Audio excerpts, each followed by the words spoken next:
There is only one thing that would always override racism, is greed and the possibility of personal gain.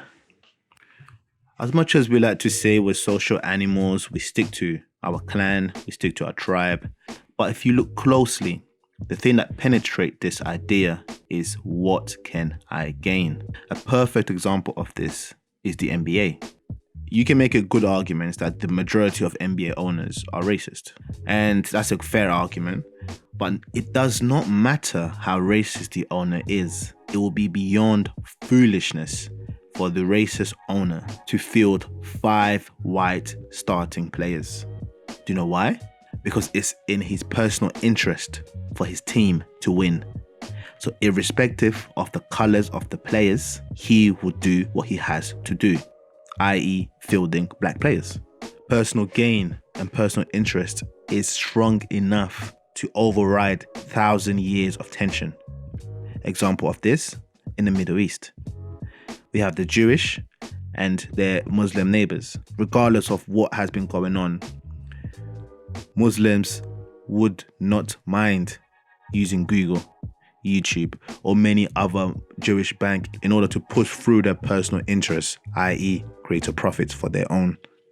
Greed is also one of the reasons why Africa has struggled to prosper. Why would an organization pay £500 million in potential tax when they could pay an individual or a few members of the parliament £80 million in order for them to dig oil in a particular region?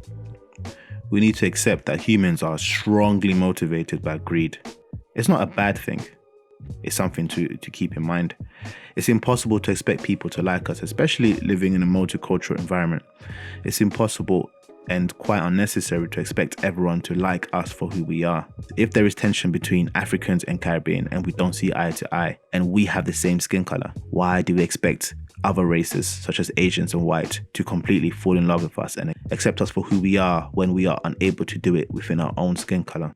It is also unwise to regard and look to people's humanity for help, because by nature humans we're flawed.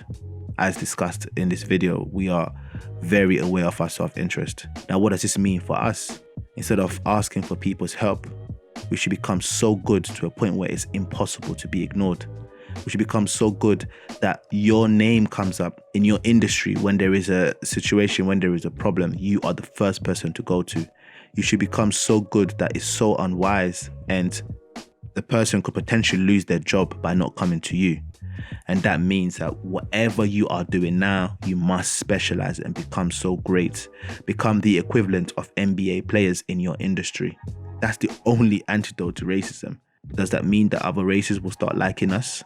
Not necessarily, but the most that we can hope for is peace. The most that we can hope for is opportunity. The most we can hope for really and truly is to be left alone to do whatever we have to do.